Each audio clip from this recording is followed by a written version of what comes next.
The Suns, the Pistons, and the Jazz are interested in Miles Bridges. Miles Bridges is a guy who is on an expiring contract and will be a free agent this year. His restricted free agency is gone. It's been used. That's how the Hornets were able to retain him. So he would be an unrestricted free agent if a team were to trade for him. Miles Bridges is currently this season averaging 29.8 minutes. My apology, 37 minutes a night. For his career, he's played 29.8 minutes a game. 37 minutes, just under 21 points a game, shooting 45.5% from the field, 35.5% from three, 7 rebounds, 3 assists, and a steal a night. While Miles Bridges, obviously, we know what happened the past year or so. He's still 25 years old only, and he is 6'7", one of the most athletic guys out there in the league. He's 230 pounds. He can arguably play 3 positions, the 2, the 3, even small ball 4 in a pinch if you need to. He can handle the ball a little bit. He's still raw there, but he's still decent. He's become a high volume 3-point shooter, and he's improving, and he's taking a whole, huge leap. He's 6'7" with a 6'9.5" wingspan. Now, Miles Bridges makes 7.9, and like we said, there are several teams, the Suns, Pistons, and the Jazz, that would like him. Now, if we look at the Suns, how are the Suns going to do a deal for Mr. Miles Bridges? The easiest way for them to do the deal is Nas Little with, like Bull and whatever picks they could muster. Now, will that be enough? I don't think so.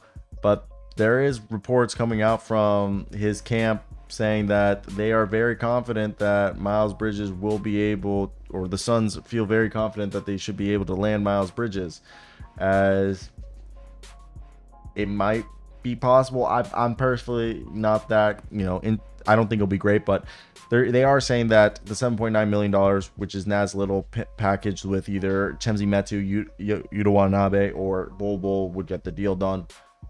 If you think that's enough, it could work. But if that doesn't work, Phoenix might pursue Royce O'Neal as somebody that they like. Now, if we look at the Jazz, I think the Jazz have a lot that they could offer. If the Hornets want to stay competitive, they could take one of, Chris Dunn packaged with a Taylor Horn-Tucker or a Kelly Olynyk, and maybe even turn around and trade Kelly Olynyk in a third team for some more assets, something along those lines.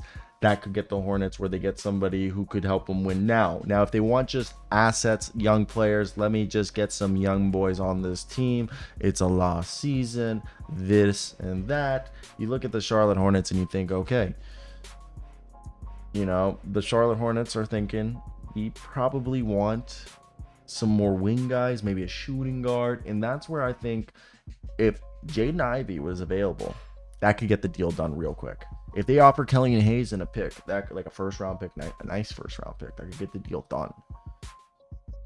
And yeah, I think those are really the 2 players that they would be interested in. So I want to hear your guys' thoughts in the comment section. What do you guys think? So what we're hearing from Dwayne Rankin of Arizona Republic is that the Phoenix Suns have interest in trading for Miles Bridges of the Hornets. Bridges is one of the 10 players that the Suns have interest in, while Jake Fisher says the Utah Jazz and the Pistons are also in a interest for trading Bridges. Now, Bridges does have a no trade clause on his deal because he will lose his bird rights if he were to be traded. This is because Bridges is on a 1-year deal with bird rights following this season, because he'll be looking for a bigger contract than his non-bird rights would allow for. Bridges would be considered a rest of the season rental for Phoenix.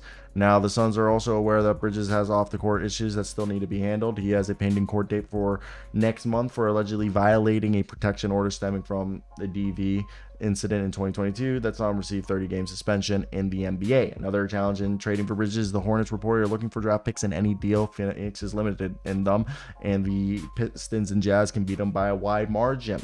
So for me, I look at this and I think, look, the Pistons and the Jazz probably going to get him if he were to be traded. I think the Pistons are the team that will get him because they can pay him a boatload of cash in the offseason. But at the same time, why would they give up Jaden Ivey when they can just wait till the offseason and sign and trade for him? That's just my 2 cents.